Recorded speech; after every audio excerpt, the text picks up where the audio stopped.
चलिए अब बात कर लेते हैं कौन कौन से ऐसे क्वेश्चंस हैं जो आप एक्सपेक्ट कर सकते हो इन एलसेट।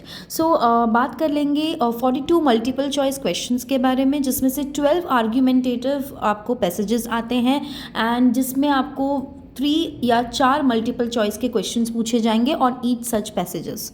You will be given 95 minutes to answer all the questions. ठीक है, तो 95 मिनट्स में आपको समझना ये है कि किस तरह से आप सेग्रीगेट करेंगे। एंड सेक्शन बी जो आता है वो बहुत ज़रूरी होता है।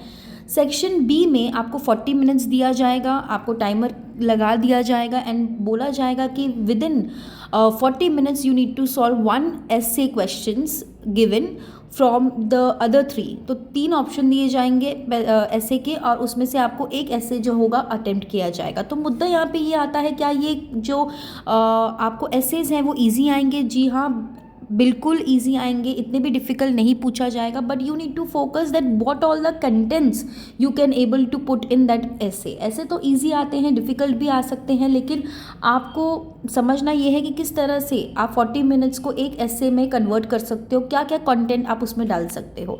अब यहाँ पे आ जाता है कि एनलेट जो है, ठीक है, एनलेट में आपको कितना समय दिया जाएगा। तो यहाँ पे ये 2.5 घंटे का जो होगा वो पेपर होगा, यहाँ पे 2 सेक्शंस होंगे।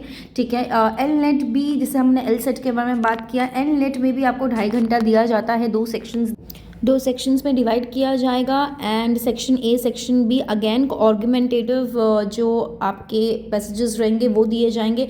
आपको फोकस करना है कि आप किस तरह से पैसेजेस को सॉल्व कर रहे हैं एंड उसी आज में आपको अपना जो आंसरिंग है वो करना है। एंड ये जो पेपर है वो उतना भी डिफ़िकल्ट लेवल पे नहीं पूछा जाएगा। डिफ़िकल्ट तो कुछ भी नहीं होता है अगर आप अच्छे से तैयारी करें तो।